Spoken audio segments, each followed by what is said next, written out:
Hola, ¿cómo están? Bueno, vamos directamente al tema del día de hoy. La verdad que con todo esto de los drones, de los orbes, de las discusiones, de todo lo que tiene que ver con estas apariciones que empezaron hace relativamente 2 o 3 años, esporádicamente, las caídas de esos extraños globos chinos, los avistamientos en diferentes lugares del mundo y la tecnología de los celulares que empezó a captar objetos con mejor, digamos, con mejor calidad quizás, y cosas que cuando yo, por ejemplo, era chico no me pasaba, que era que uno tenía la posibilidad de capturar lo que estaba viendo casi en simultáneo y poder transmitirlo y subirlo para que muchas personas lo vean. Antes los canales ponían abajo: si tenés un video interesante, mandanos tu material, etc. Bueno, con esta oleada, con esto, y digo oleada porque ahora vamos a hablar sobre el tema de la oleada. Se suscita una serie de, digamos, de interrogantes que tienen que ver precisamente con el origen de esto que estamos viendo.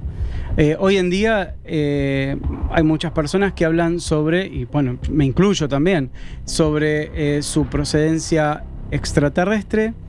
Otros hablan sobre una procedencia interdimensional.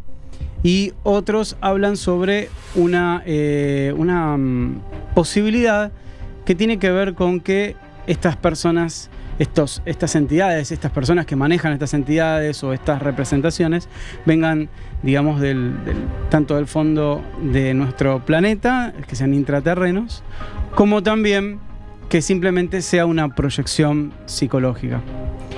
Todo este mare magnum de cosas que están sucediendo y que ahora se están discutiendo en el Congreso de los Estados Unidos, se está discutiendo a niveles de seguridad y todo, bueno, nos da a entender que, aunque estemos en el siglo XXI, todavía no tenemos en claro absolutamente nada de todo esto. Así como supuestamente no tenemos la cura para determinadas enfermedades, tampoco podemos identificar qué son todos estos fenómenos que vemos. Y acá viene el tema. Hoy vamos a estar entrevistando a un ufólogo, a un experto que tiene más de 40 años de investigación, quien fundó la Fundación Argentina de Ovnilogía en 1984 y que tiene casi 10 veces de haber asistido a estos fenómenos aéreos, haberlos visto, pudo registrar también. Y en marzo de 1986 también tuvo la posibilidad en Magdalena, en Atalaya, de no solamente de verlo junto con sus compañeros, de ver un montón de estos objetos, sino también las huellas, los rastros que dejaron en la Tierra, casi más de 150. No estamos hablando de nada más ni nada menos que de Luis Burgos, que bueno, que ahora si los chicos lo ponen ahí en pantalla, lo tenemos en Blaster para hablar con él. Como les digo, él tiene varias teorías, y lo que sucedió con la última explicación sobre su visión de todo este proceso causó un mare magnum dentro también digamos, del ambiente ufológico. Tuvo una opinión que ha dividido las aguas y que son realmente las que a nosotros nos permiten de alguna forma encarar un punto de vista, sobre todo cuando viene de alguien que tiene muchos años de experiencia. Bueno, creo, y bueno, ahora Luis nos lo va a decir, creo que fue uno de los primeros expertos que se negó digamos, ante la posibilidad histórica de haber llegado a la Luna, se negó a creer en ese paso. Tiene el banco de datos más grande que tiene por lo pronto la ufología argentina en referencia a los avistamientos en nuestro país, y tiene algunas ideas muy, muy grosas sobre lo que es la oleada. Bueno, Luis, no sé si me estás escuchando bien. ¿Cómo va eso? Hola, Germán. Hola, ahí estamos, ahí te veo en la pantalla. Te agradezco mucho que hayas aceptado un lunes tan caluroso de que te hayas conectado con nosotros. Muchas gracias por estar acá. No hay problema. Bueno, además de toda tu trayectoria y todo lo que estaba mencionando, que no sé si en alguna cosa por ahí me equivoco o algo, una de las cosas más interesantes y más importantes que estuviste diciendo es que la gente está equivocada con referencia a cuando habla sobre oleada. Vos decís, has dicho que la última oleada importante en Argentina fue en los años 80, y después de ahí, esto que está pasando y todo esto no son oleadas, lo que estamos viendo por lo pronto en nuestro país, no es una oleada. Que hay una diferencia, ¿no?, en cuanto a lo que la gente cree que es una oleada. ¿Podrías explicarnos un poco?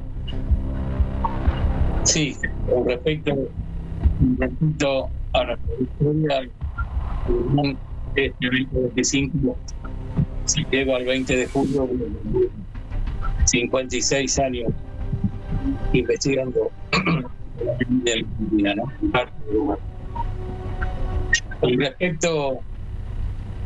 Con respecto a las oleadas, claro, hay una mala interpretación, no solamente del estudio, que tiene la culpa de si hay, sino de muchos psicólogos que circulan por allí, oleadas de oro en Argentina, sobre todo. No es así. Esta gente tal vez peca un poco por la juventud que tienen, no tienen la menor la oleada OVNI. La última oleada importante de Argentina data de 1985, 40 años, y estamos incluso difundiendo esta última oleada que tuvimos. Luis, acércate un cachito por ahí, un poquitito más a la cámara, porque el audio está saliendo un poquito como mal. Y no se escucha bien, me están diciendo acá los chicos en los equipos. Por ahí se está escuchando un poquito. Yo te escucho perfectamente. Ahí de 10, ahí de 10. No, te decía que la última fue allá por 1985 y tuvimos la suerte de terminarla porque dio hipótesis no, la vaticinamos por todo el mundo y tuvimos la suerte que se dio allá en agosto y perduró hasta el 36, es decir, unos 7 u 8 meses. Y esa fue la última. Cuando hay muchos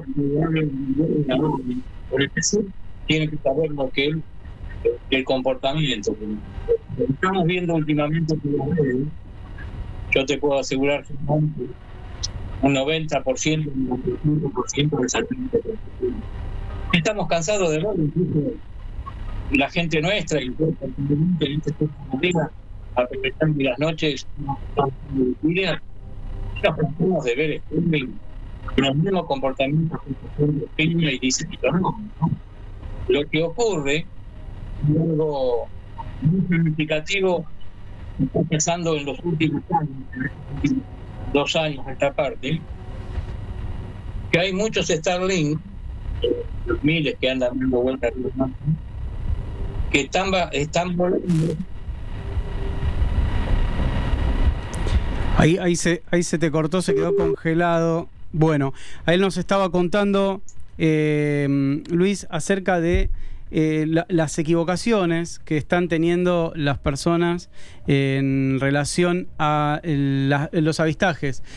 Porque, como bien él ha hablado en otros lugares y ha dejado bien en claro, el tema de los Starlink, de los satélites, y por lo general también de la estación espacial y todo, hace confundir a muchos neófitos en el tema, y él está especificando que muchas veces cuando se ha hablado últimamente de oleadas, se han equivocado las personas. Es verdad que, por ejemplo, ya desde antaño, desde el proyecto Blue Book y el Condom y otros análisis que se han hecho a nivel internacional sobre los objetos voladores no identificados y sobre el avistamiento, han determinado que es apenas un 5, entre un 5 y un 16% de los avistamientos que no tienen una explicación fundada justamente en una razón explicable. O sea, sacando ese pequeño porcentaje, todo el resto de los avistamientos se pueden explicar. Acá me dicen los chicos que volvemos a tener contacto con Luis. Hola, Germán. Sí, ahí te escucho mejor. No, te estaba comentando. Sí. Estos videos que están publicando en redes, todo lo que muestra, trayectorias orbitales, son totalmente convencionales. No hay nada que salga o que rompa el patrón común, con comportamientos lineales, trayectorias rectilíneas, no hay ningún punto de luz ovni que haga algo anómalo para catalogarlo como tal. Cuando aparecen estos estudios, hoy en día hay muchos de estos que están volando, cuando uno los ve, obviamente, en el monte, a menos de 20 grados, en el campo o en el mar. Claro, aparecen, se funden como una lucha luminosa, si vuelven a cruzar unos algunos de otros, y dicen, bueno, estos son no, puede ser otro tipo de no hay satélites bajos. No, son satélites estables, que dejan el cono de sombra cuando los refleja el sol, en este momento están muy abajo, y se vuelven a apagar. Van a ver toda la noche, no hay nada totalmente que salga de lo común. Eso hay que aclararlo bien. Muchas de las cosas, esta gente habla de oleada, no tiene la más mínima idea de que allá por los 60, por los 80. Las oleadas no son puntitos luminosos grabados en fotos o en videos. Las oleadas son de aquí para allá, un de Manu y de un campo de un título que tuvo en el pueblo pescano, que vio una petilla de ovni, que apareció en el lago de brisa, que cayó algo misterioso, que hubo una persona que dice que fue transportada, que fue abducida, una oleada. Cuando viene, se produce en un lapso de semanas y estamos ante una oleada platicista notable. Hoy por hoy son fotitos de rosa, la mayoría fake, chicos, estos puntitos luminosos que graban de noche y la publicada que saben un poco común. O sea, hay que aclararme bien el público, lo que es porque los youtubers y algunos pilluelos usan agua para su orina, se confunden a la gente del mundo. Siempre, o sea, dentro de lo que nosotros podemos estar viendo a través de las redes, siempre para mí tenemos un porcentaje muy pequeño de ovnis que las personas que estamos acostumbradas a mirar estos efectos podemos llegar a determinar como reales. Y dentro de eso es porque uno, de alguna manera, por más, yo no soy ufólogo, no soy investigador como vos, no tengo la cantidad de años que tenés vos o con otros ufólogos y otros expertos que han venido al programa, no los tengo, pero sí siempre insto a mis amistades y a la gente que me manda videos y a mí mismo a utilizar el sentido común y el criterio. Entonces yo creo que también hay un problema, que es que alguien sigue una página determinada o un comunicador determinado que te manda mucha porquería entre medio de lo que manda, y de las cosas que no tienen una explicación, ya automáticamente, como no se encuentra esa explicación, se lo cataloga como ovni. Entonces eso es un tema, digamos, también el tema de las redes. Yo creo que va por ahí, que estamos sometidos a eso.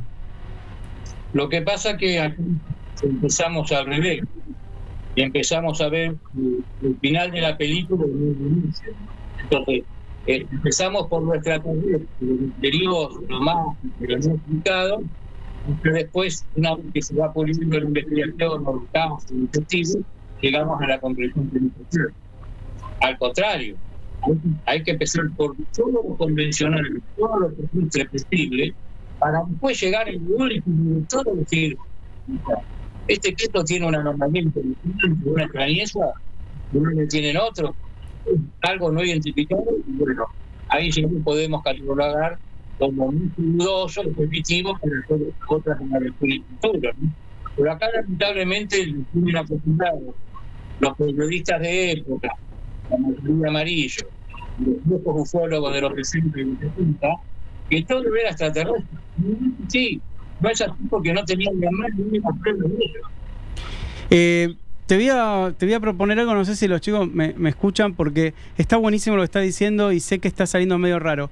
¿Podremos llamarlo por teléfono? Nosotros tenemos la imagen de él para escucharlo bien, porque por videos no está saliendo perfecto y me parece buenísimo lo que estás contando. Ahora te llaman de nuevo y te voy a hacer una pregunta que es sobre la polémica esta de el final de la era. Lo que vos dijiste que es el final de todo esto, y lo desarrollamos. A ver si los chicos me hacen el favor, y vos, te agradezco mucho, Luis, esto. Bueno, mientras reconectamos la comunicación con el señor Burgos, lo que podemos, digamos, redondear hasta ahora, las comunicaciones de hoy están medio complejas. Algunos amistades me dirían, son los grises que están interfiriendo, que no quieren, los hombres de negro que no quieren que salga el programa. Pero bueno, estamos hablando con una persona que tiene muchos años en todo esto, como ustedes bien escucharon, y su opinión es bastante crítica, y también es crítica básicamente porque se opone a las opiniones de otros ufólogos. Por aquí se han sentado, todos son amigos, todos opinan distinto y muchas veces se contraponen las opiniones. De hecho, hace poco se ha contrapuesto un artículo que escribí sobre los Dropa, con algo que opina la señora Goldstein, que obviamente es una especialista en el tema, y bueno, yo di mi punto de vista y bueno, lo hablamos súper bien. Ya calculo que habrá sentido que fui demasiado parcialista, con una tendencia a no creer en determinadas teorías, y me pasa con otros invitados, que yo creo en algo y ellos no, o así sucesivamente, y eso es lo que pasa con todos. O sea, y ahora justamente estaba escribiendo un artículo donde, en pocas palabras, se lo adelanto acá, estaba uno, cuando cuenta en una reunión, o cuenta ante amigos o ante gente que no conoce, que vio un objeto volador, de alguna forma tiene que probarlo ya en el mismo instante en el que lo está contando. Porque si uno deja un resquicio, ya los demás se lo tiran abajo. Y uno que estuvo ahí, que lo presenció, en ese mismo instante no le encontró una vuelta a lo que acaba de ver. Entonces es muy difícil a veces transmitirle a los demás que uno realmente estuvo viendo un fenómeno que no es común, que no es normal. Y cuando los demás le preguntan, che, pero ¿no será que era un avión? ¿No será que era esto? ¿No será que era el otro? Entonces, si uno empieza a dudar y decir, y puede ser, qué sé yo, ya queda desestimado. Sobre todo cuando hay gente que uno no lo conoce. En el caso de las personas que han estudiado todo esto, como me ha pasado con algunos chicos que han sido... Por ejemplo, me ha pasado con Agostinelli, que le he preguntado por qué él pasó de ser un ferviente creyente a una persona un poco más escéptica, vuelta a tenerle un cierto cariño a algunos misterios, y después seguir con esta tendencia a creer y no creer. Y eso no tiene que ver con...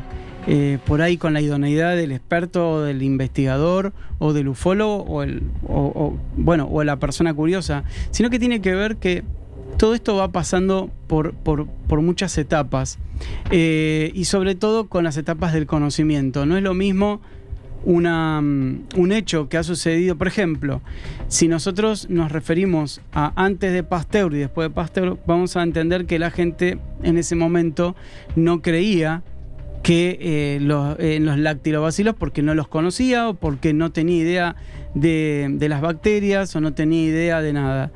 Lo mismo pasa con la ciencia forense. Antes del carbono 14, la gente no tenía determinados conocimientos que después fueron viniendo. Y a su vez, cada vez que hay un conocimiento nuevo, produce nuevas teorías.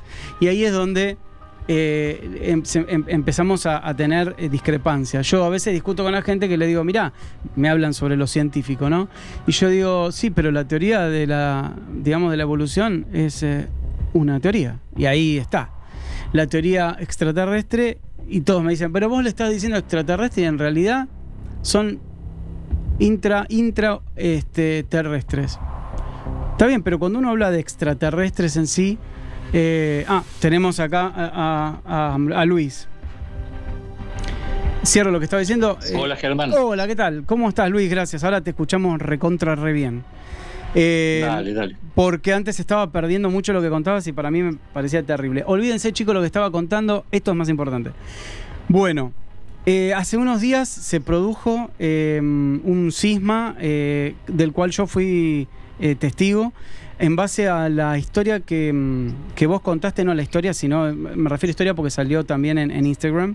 Diste tu opinión de que los tiempos omnilógicos de los que estábamos todos enamorados, que los platillos voladores con 3 patas, que los alienígenas que venían a contactarse con nosotros, que los platillos que venían con tuercas y con cosas volando de años luz, todo eso murió, falleció, ya no existe más. Y mucha gente y otros colegas se ofendieron, les pareció algo terrible, como una especie de herejía ufológica. ¿Nos puedes contar a qué apuntabas con eso, con esa frase? No, nosotros sabíamos que cuando íbamos a dar este comunicado iba a crear mucha polémica.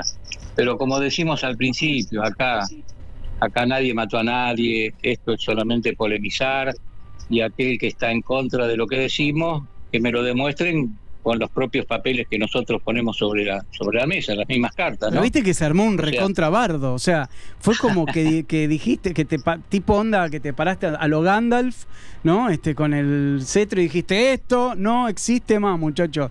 Fin. Exacto. Lo que pasa es que llegamos a un estudio, no solamente personal, porque si no esto ya lo vengo maquinando de hace años con gente que está conmigo alrededor de la FAO, que son muchos. Vos imaginate que hay 150 personas distribuidas en todo el país, no todas están de acuerdo y tienen el mismo pensamiento que Luis Burgo, pero cuando empezamos a sondear, tuvimos una aceptación muy grande y más en el núcleo íntimo, y dijimos, bueno, llegó el momento de darlo a conocer. Pero, a ver, Germán, no es que nos levantamos un día a la mañana trasnochados y dijimos, uy, che, no hay más ovnis, ¿qué pasa? No, esto lo venimos viendo de hace años, de hace 15, 20 años, donde se empezaron a notar algunas cosas que antes estábamos muy acostumbrados en el siglo anterior, y ahora las empezamos a notar que están fallando, que no existen, que no hay denuncias de estos casos. Y bueno, por ahí un día Nelson Polanco, que está en el área de humanoides, me dice, che, Luis, ¿te diste cuenta de que hay pocos casos de humanoides? A ver, vamos a la estadística. Mira, tenés razón. ¿Qué pasa? Tenemos un banco de datos de 6.000 casos, del 47 ahora, que es una herramienta de trabajo que yo creo que salvo, no sé, 2, 3, 4 ufólogos en todo el país, y creo que para mí es mucho, la tienen. O sea, acá el ufólogo, en Argentina al menos, odia las estadísticas, porque si no todos tendrían una tabulada de casos de nuestro propio país desde el año 47 ahora, y yo no veo que la ufología se mueva por un banco de datos. Entonces, como nosotros nos aferramos a esto, siempre decimos que el fenómeno ovni nos dio de comer, nos puso la mesa servida con todos los mejores platos, los mejores vinos, los mejores manteles, los mejores cubiertos, y dice, bueno, muchachos, acá tienen, pasaron 80 años prácticamente, 8 décadas. Si no lo supieron aprovechar, hermano, no es culpa nuestra. Pero Luis, pará, yo tengo esta pregunta, perdón que te interrumpa. Entonces, sí, todos los por ejemplo, los casos de George Adamski, Y ahí hay unos cuantos que me van a saltar a la yugular y conozco a alguien que me va a saltar a la yugular peor. Por decir uno que todos conozcan, ¿no? El famosísimo contactado de los años 50, 60, George Adamski. ¿Qué eran? ¿Eran una mentira? ¿Eran una ilusión? ¿Estamos hablando de que el fenómeno ovni siempre fue una ilusión?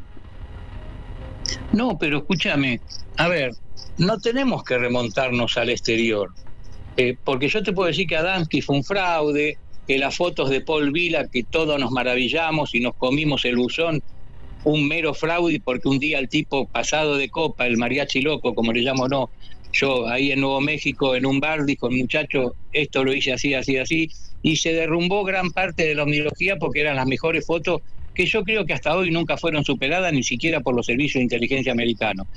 Bill Meyer, Rosumita, el ingeniero Daniel Fry de la NASA, todo eso es trucho y todo eso es del exterior, no nos interesa. Nosotros nos basamos en una casuística argentina muy rica, prácticamente inigualable en el mundo, porque siempre digo que no hay que envidiarle nada a ningún país del mundo, al menos en materia de ovnis acá en el país, porque acá tenemos todo. Entonces, si nosotros hacemos un anuncio de que el fenómeno está en retirada, es porque el mismo fenómeno te lo está mostrando. Hace un rato te dije que la oleada, la última en el país, fue hace 40 años, cuando antes las oleadas, Germán, eran cada 3 o 4 años, y ahora la última data de hace 4 décadas. ¿Me explico? Claro. Y el último plato diurno, a la usanza, con ventanas, torretas o trípode aterrizando en el terreno, tenemos que remontarnos todo al siglo pasado. Todo al siglo pasado. Eso ya pasó, eso no va a volver.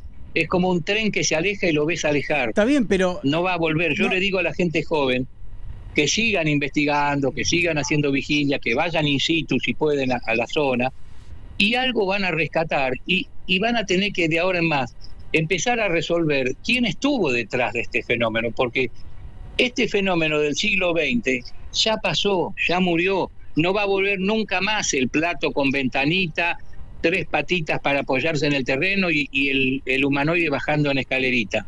Eso ya pasó, está superado, la propia tecnología humana lo superó. Hoy por hoy el dron es más importante que un plato volador de los 60. Claro, pero con esto vos estás avalando que de alguna manera el fenómeno ovni es terráqueo. Una gran parte, yo te diría del 90% para arriba seguro. Yo no tengo ningún tipo de duda, pero ningún tipo de duda que hay un ovni enquistado dentro de esto que tanto nos apasiona durante años, que es meramente terrestre, que nos han vendido un buzón ya desde el nacimiento de los platos voladores del año 47.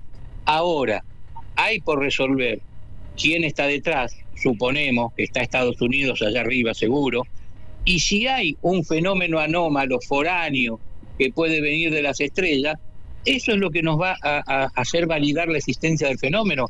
Yo con que el 1% de cada país tenga una anomalía superadora, extrema, me conformo, porque si vos sumás el 1% de todos los casos desde el 47 ahora, Germán, vas a tener miles de casos sin resolver, sin explicación. ¿Me explico? Sí. Todo lo demás es basura, todo lo demás es relato, todo lo demás no tiene pruebas contundentes. Y el más perjudicado, te puedo asegurar, Germán, después de 56 años de investigar el tema, soy yo. Porque yo me cansé de entrevistar testigos, de recorrer por miles de kilómetros del país, de investigar cientos de casos, especialmente fenómenos de aterrizaje, con testigos probos. Y yo les creo, pero cuando les pido una mínima prueba, no me la pueden dar. El caso Entonces, Trancas, el caso yo Trancas... le voy a creer. Bueno, Tranca es palabra mayor, Tranca es el caso número 1 de Argentina. Obviamente que tenemos unos 50, 100 casos en el país que son maravillosos y que aún merecen seguir ahondando en esos casos de otrora. ¿Me explico? Bueno, entonces, digamos como que en ese caso en especial, vos, la FAO, todos tus compañeros de investigación creen que tiene la cantidad y los elementos necesarios para considerarse un caso verídico. Exacto, por eso te digo, yo con que del 1 al 3% de nuestro banco de datos sea positivo, que no lo podemos resolver todavía, suficiente, ya me conformo. Todo lo demás va a formar parte del banco de datos dudoso o directamente negativo por ser considerado confusión o fraude. Pero que esto quede bien en claro, que el OVNI, como sigla, no va a morir, porque esto va a seguir como esta gente que está viendo ovnis ahora en Argentina, por todos lados. No, el que murió es el OVNI del siglo XX. El OVNI del siglo XXI no tiene absolutamente nada que ver con el OVNI del siglo XX. Bueno, y esos ovnis de antes, entonces, perdón, yo ya sé, yo te entiendo. O sea, lo que pasa es que acá si nos vamos al hecho, Jacques Vallée, por ejemplo, si hubiera estado en esta época se moría de hambre, porque no hubiera tenido nada para llenar pasaporte a Magonia, por ejemplo. No hubiera tenido un solo caso de humanoides. Porque y obviamente, del 2000 al 2025, que ya va un cuarto de siglo, aunque parezca mentira, ya pasó un cuarto del siglo XXI, no tenemos de dónde agarrarnos para sostener el fenómeno OVNI. Esa es la realidad. ¿Me explico? O sea, buscame un caso de un plato volador diurno acá en Argentina, como en otras épocas del 50, el 60 o el 70. Buscame un campo con 50, 100 huellas, como nos hemos cansado de investigar. Buscame un caso más o menos creíble de abducción, porque acá están todos, o la mayoría, flojos de papeles. Buscame un caso de una nave nodriza estacionada sobre Argentina, como tenemos en la casuística decenas de casos allá por los 60 y los 70. O sea, todo eso lamentablemente murió. El que llega ahora a investigar el fenómeno OVNI llegó tarde a la fiesta. Ya la fiesta terminó, ahora es otra cosa. Por eso nosotros decimos que estamos asistiendo a la agonía del fenómeno. ¿En qué va a trastocar esto? No sabemos. No sabemos por qué la retirada fue tan abrupta, que justamente, qué casualidad, en el cambio de siglo, de milenio, se produjo este quiebre, este clic. Pero en todo nivel, porque si vos me decís, no, mira, Luis, se retiraron, no sé, los triángulos, se retiraron las huellas y quedaron los humanoides, bueno, pero el fenómeno humanoide yo creo que es la frutilla del postre. Prácticamente buscamos con una lupa en todos estos 25 años un caso más o menos creíble de humanoide como para seguir sosteniéndolo. Entonces, eso es lo inquietante, que la mayoría de los ufólogos, por ego o por cuestiones mercantilistas, que le ponen el signo peso al plato volador, no les conviene decir, no lo van a decir, Burgo está loco, la FAO está loca, pero no me lo demuestran en la mesa con los hechos. Tráiganme la estadística que manejan ellos y que me demuestren que del 2000 al 2025 hay una avalancha de todo, de humanoides, de huella, de flotilla, de oleada, etcétera, etcétera. Y no me lo van a demostrar. Claro. Ahora, entonces, hay algo, esto suena terrible, pero calculo yo que vos me vas a decir que después de tantos años, ni vos, ni la FAO, ni ningún ufólogo, nadie puede decir, bueno, estos tipos ¿dónde vienen? Nadie puede decirlo entonces. O sea, ese es el problema de esto. Ese es el key del problema. He leído, me informé y te sigo también. Sé tus teorías y las dije al principio, que era puede ser algo intraterrestre, puede ser algo interterrestre, o sea, dimensional, que son las teorías que tenemos todos, pero siguen siendo teorías. Ahora, yo te hago esta pregunta, en base a lo que vos investigaste, ¿qué pasa con la gente? O sea, pensando en lo que vos me contaste, ¿qué pasa con la gente que verdaderamente vio un objeto metálico y vio un tipo salir de ese objeto? Vos dijiste... Claro, esa es la gran pregunta. Porque vos fíjate, yo siempre tomo el caso de Tranca, de mi amiga la querida Joliet, porque ella, hasta el día de hoy, con sus 85 años a cuesta, si vos hablas con ella ahora, te va a decir que eran terrestres, cuando todos los periodistas de época, y ufólogos también, le decían que no, que eso era extraterrestre, y ella hasta el día de hoy está convencida que lo que vio eran humanos. ¿Me explico? Entonces, el testigo, sacándola a Joliet y el caso Trancas, que vio un ovni como yo lo vi la noche del 4 de marzo del 86 en Atalaya durante 45 minutos, yo no sé quién está ahí adentro. Yo no sé si es un enano verde, un rubio de las Pléyades o un piloto de la USAF. Por eso hay tres preguntas que yo siempre sostengo, y son: ¿de dónde viene el fenómeno ovni? Si es que viene. ¿Cómo hace para venir? Porque acá es muy lindo, sí, están acá, nos visitan, bajan.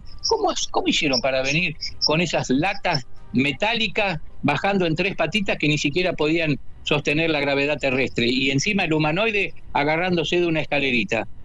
¿Cómo hicieron para venir? Y en definitiva, la tercera pregunta es, ¿para qué? ¿Cuál es el objetivo? ¿Es el planeta? ¿Son los recursos? ¿Son las vacas? ¿Somos nosotros los humanos que siempre somos narcisistas y tenemos el ego por allá arriba? Te digo que Esas 3 preguntas, esto que me estás diciendo, después de casi 80 años, no te la responde nadie. Bueno, ahí está, me estás diciendo algo de ufólogos que forman parte de la Confederación Galáctica, que de las Pléyades se los llevaron, que los... No. Todo eso es lindo para un nene de 3, 4 años que empieza a leer ciencia ficción o cuentitos de fantasía. Pero la realidad indica otra cosa.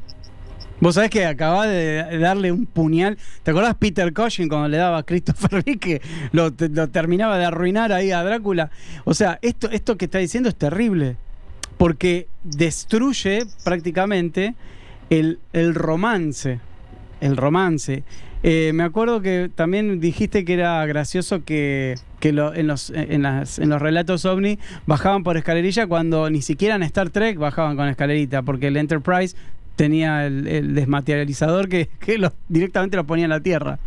Pero lógicamente, yo creo que incluso Viaje a las Estrellas se adelantó al fenómeno OVNI, porque vos fijate que bajaban a Tierra teletransportado, y el OVNI necesitaba no solamente la nodriza para salir expulsado de ella, sino que cuando bajara a Tierra, poner 3 patitas, porque no podían vencer la gravedad terrestre, y el humanoide baja por una escalerita. Vamos, Germán. Claro. ¿Me explico? Pero entonces, ¿qué investigó Hynek? ¿Qué investigó? O sea, ¿qué investigó? Cosas... porque además hay otro problema, y por ahí, no sé si vos tendrás una teoría o no. ¿Por qué razón agarramos Pasaporte a Magonia de este hombre? Agarramos los libros de John Keel, agarramos, no sé, los de Rivera, y vamos a ver qué decía. Por ejemplo, y estamos hablando, está bien, yo sé que vos te especializás y lo que más te gusta es todo lo que sucede en nuestro país, pero yo creo que hay algunos casos que son más conocidos porque son como los duendes de Hopkinsville y todo eso, son más conocidos, pero está bien, agarremos Argentina. Lo que vio Wilfredo Arévalo en su momento, ya harto conocido. Bueno, por ejemplo, ¿no? Los que vio esta señora, lo que vio ahí en Trancas. Cada testimonio OVNI, el extraterrestre era diferente. Cada testimonio OVNI, el OVNI era distinto. Pero no hay uno que sea igual al otro. Si uno me dijera, bueno, vieron un OVNI que era exactamente igual al otro y lo vieron en 3 ocasiones, o el mismo extraterrestre fue visto en varias... No, siempre hay diferencias. Y hay millones y millones de diferencias. Entonces, ¿qué entendemos? Que en la historia de la ufología nos visitaron aproximadamente 36 millones de tipos distintos. O sea... Está bueno eso. O sea, yo, mirá, OVNI, no sé si hay tanta diferencia. Sí, hay diferencia, pero no sé si es tan extrema. Ahora, en humanoide sí. En humanoide te doy la derecha porque es verdad lo que decís. Nosotros los hemos clasificado en 4 tipologías, que son los chiquitos, medianos y altos, y una cuarta ahí que dejamos abajo de la alfombra, que son los seres extraños, la tipología extraña. Pero es verdad, o sea... ahora, en Argentina, vos nombraste, por ejemplo, Wilfredo Arévalo, un caso que nació en una redacción de diario y jamás se ubicó el testigo. ¿Me explico? Sí, o sea, con ese caso te puedo nombrar un montón de casos de humanoides en Argentina. Perdón, pero Héctor Anganuzzi, que lo incluyó en su libro, y confió en que era verídico, y yo creo que Anganuzzi era una persona como Roncoroni, ¿no? Eran compiladores, investigadores, bueno, puede ser que no sean por ahí de campo como es tu caso, pero eran tipos muy serios, o sea, por algo lo habrá puesto. Sí. No, Anganuzzi fue un gran recopilador, enorme, hay que sacarse el sombrero porque en esa época hacer una recopilación como hizo él, muy pocos o casi nadie la hacía, es verdad. Es como ahora las estadísticas, casi ningún ufólogo la lleva. ¿Qué pasa? De allí a que sean todos los casos verídicos, hay años luz de distancia. Nosotros, por ejemplo, este caso que vos mencionaste, Wilfredo Arévalo, lo tenemos en la tabla negativa, porque no tenemos una evidencia física concreta, no tenemos un testigo, no tenemos nada de dónde agarrarnos. No, al contrario, con el caso Trancas, que tenemos a Jolie viva, afortunadamente, y podemos hablar todos los días con ella. Ahora, yo te hago la salvedad, por ejemplo, no sé si vos estás al tanto, nosotros tenemos el primer caso argentino de humanoides en el país. Yo lo tengo porque lo investigué personalmente. Ocurrió en Orense, en Tres Arroyos, en el año 40, que 2 policías vieron el plato con los humanoides dando vuelta alrededor.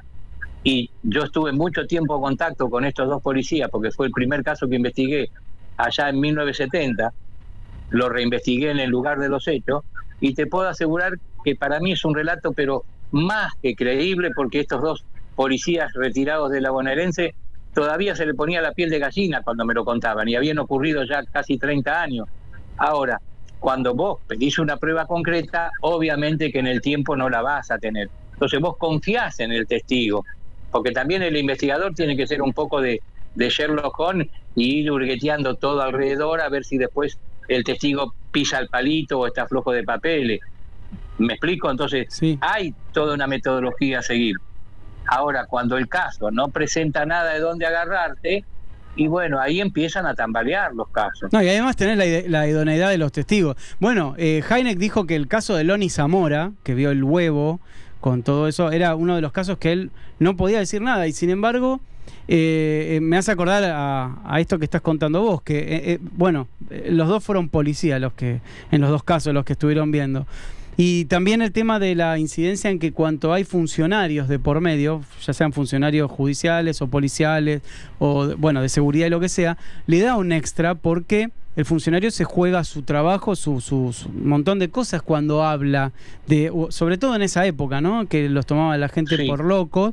Hoy por ahí no tanto, pero en ese momento se jugaban el laburo, la jubilación, sobre todo en nuestro país. Entonces, decir una cosa de esas era bastante heavy, ¿no? Era, como estos muchachos, los del automóvil, que había quedado pirograbado. No sé si te acordás el caso, ¿no? De que habían dicho que los habían secuestrado y lo habían escrito en la pared del auto, en la puerta del auto. Pecinetti y Villegas. Exacto, Pecinetti y Villegas. También lo tenemos como negativo. Pero ese es ultra negativo para mí, ¿eh? Para mí es ultra negativo. Es algo terrible. Germán, hay una casuística que nosotros afortunadamente tenemos 6.000 denuncias en el banco de datos, que no quiere decir que sean 6.000 denuncias positivas y mucho menos 6.000 denuncias de ovnis extraterrestres, sino que es para trabajarla.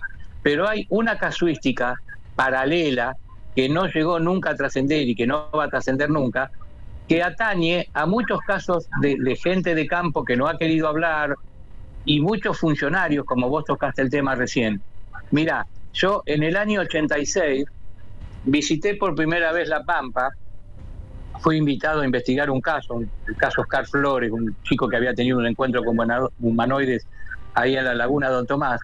Y vos sabés que viajé de La Plata a Santa Rosa en el micro, y cuando bajé a las 8 de la mañana, diluviada, me empapé. ¿Y sabés lo que hice? No tuve otra idea de ir a la jefatura de policía, a la jefatura provincial de La Pampa. Y vos sabés que pedí hablar con alguien que esté en relaciones públicas para charlar, pasar un poco el tiempo para ver qué opinaban ellos. Me atendió un comisario, jefe de relaciones públicas, muy bien, me hizo secar al lado de la estufa, era pleno invierno.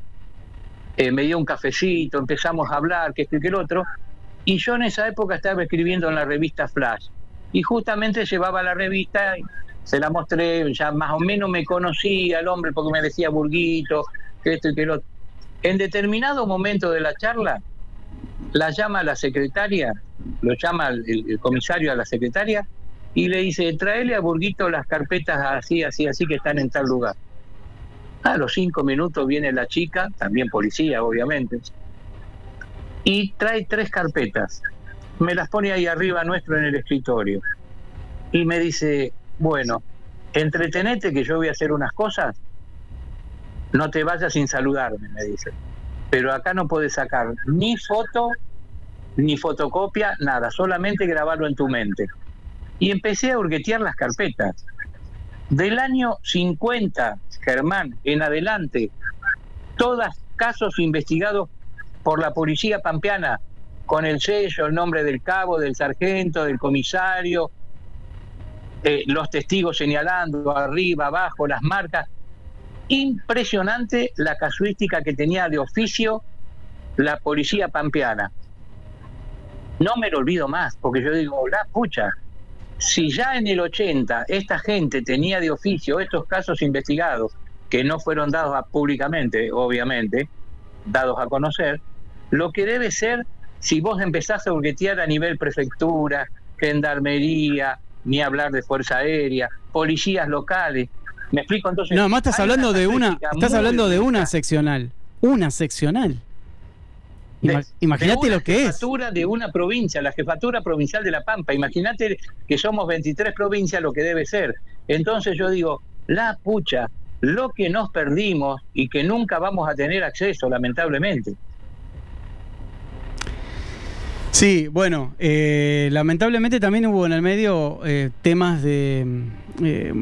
o sea, hubo una época en la que también se secuestró mucho material de las comisarías, donde se decidió dar por cerrado todos los temas que tengan que ver con objetos voladores, y también hubo mucha fuga de material, según nos han contado otros invitados, fuga de material argentino hacia otros países y carpetas reales, digamos, todo lo que eran los folios, los archivos reales que se han pirado hacia otros lugares. Entonces también hemos perdido cosas. Y generalmente se lleva a Norteamérica, Estados Unidos, que es prioridad. Acá el espacio aéreo argentino, la prioridad la tiene Estados Unidos. Llega a pasar el avión presidencial y están todos los aeropuertos inutilizados. Anteriormente, unos minutos o una hora antes, y no puede volar nadie y pasa el avión presidencial, como ocurrió ya cuando vino desde Chile, desde Brasil a Chile, Obama. Claro. Pero bueno, acá yo siempre digo, mira, Germán, vamos a suponer, vos estás en Buenos Aires, yo estoy en La Plata. Ahora en estos momentos nos llaman, qué sé yo, que en Tapalqué cayó un extraño objeto en un campo, vengan urgente enseguida, que esto y que lo otro. Cuando llegamos ya, por ejemplo, está el lugar acordonado por la policía local. Y ahí ya sonaste, porque hacen la denuncia a la Fuerza Aérea y no tenés más acceso, como ya ocurrió en varios casos de ufocrash acá en el país.